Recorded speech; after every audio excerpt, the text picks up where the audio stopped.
ભાઈ આનંદ, વિધાનસભાના સાથી ભાઈ જિગ્નેશભાઈ, हमारा एआईसीसी प्रभारी उषा जी, हमारा विरोध पक्षना नेता पूर्व हमारा दादा सुखराम राठवा जी, शशिकांत भाई, भाई राजू पारगी अने अर्जुन भाई, बधा उपस्थित आगेवानो अने जे हमेशा लड़वा माटे तैयार छे एवा सौ आदिवासी बीरसा सैनिको, जय हिंद।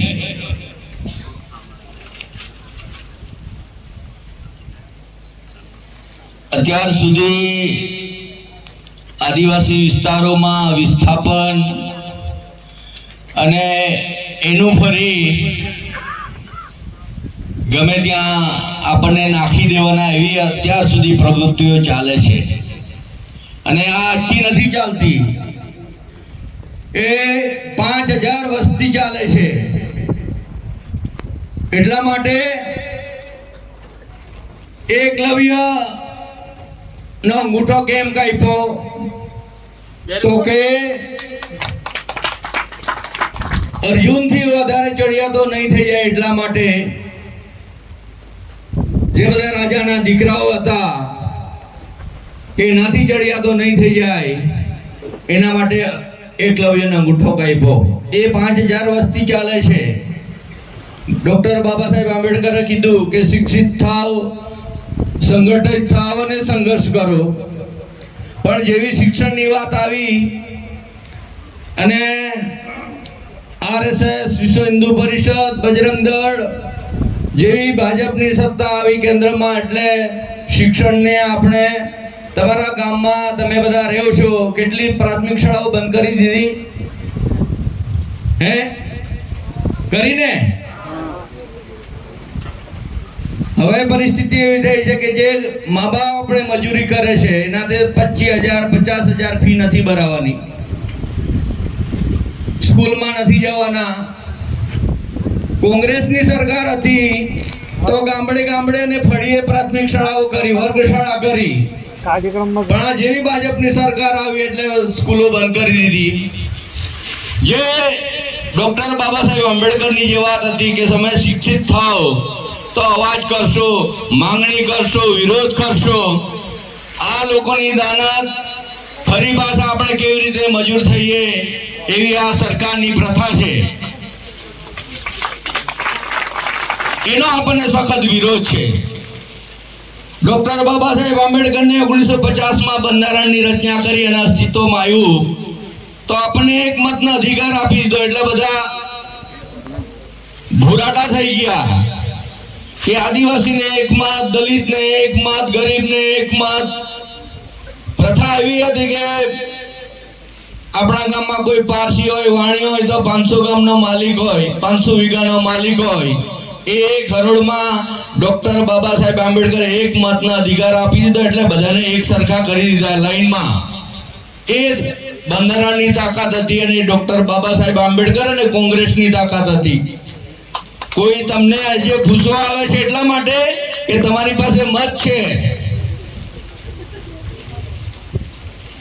ને તો આદિવાસી ક્યાં રહે છે, કયા ડુંગરમાં રહે છે, શું ખાય છે, કોઈએ તમાર રાખી નથી। અને જે 100 વર્ષ પહેલા બધા મિશનરીઓ આવ્યા અને એમ કહે છે કે આ લોકો ખ્રિસ્તી ધર્મ વટાળ પ્રવૃત્તિ કરે છે। 5000 વર્ષથી સાલથી બધા મંદિરોમાં બેસતા હતા। આપણા બધા બાઓ જાળા જાળા થઈને લાડુ ખાય, ઘી ખાય। કોઈએ આદિવાસીને કોઈને દવા આપી છે, કોઈને પૂછ્યું છે કે તું કા રહી છે, શું ખાય છે? લંગોટી ભેર આપણને કરી દીધા। એ આપણને પ્રથાનો વિરોધ છે, સિસ્ટમનો વિરોધ છે। એટલે બધા જાગો। આ હાઇડ્રોપોજે કંઈ કરશે કેટલા 18 ગામો 18 ગામોથી વધારે વિસ્થાપિત થશે। હમણાં હું જોતો જોતો આવ્યો છું ક્યાં રહે છે, કેવી રીતે રહે છે।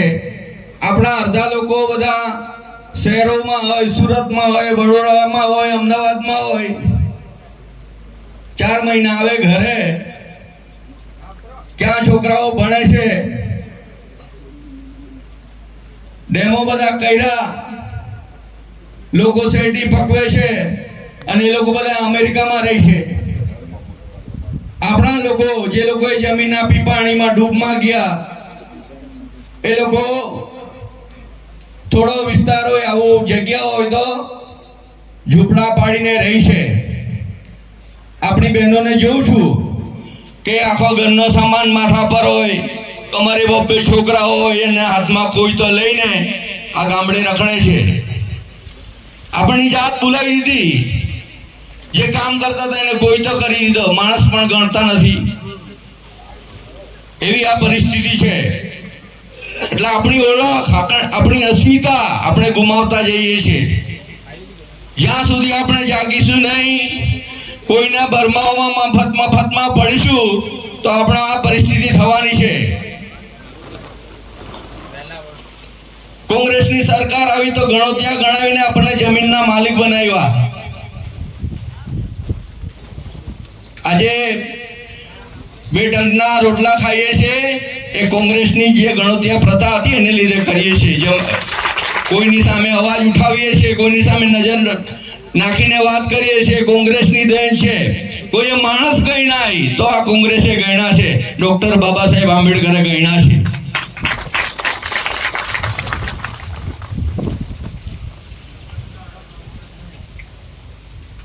પરિસ્થિતિ હજુ વિકટાવવાની છે. શિક્ષણ ખતમ થઈ ગયું, નોકરી,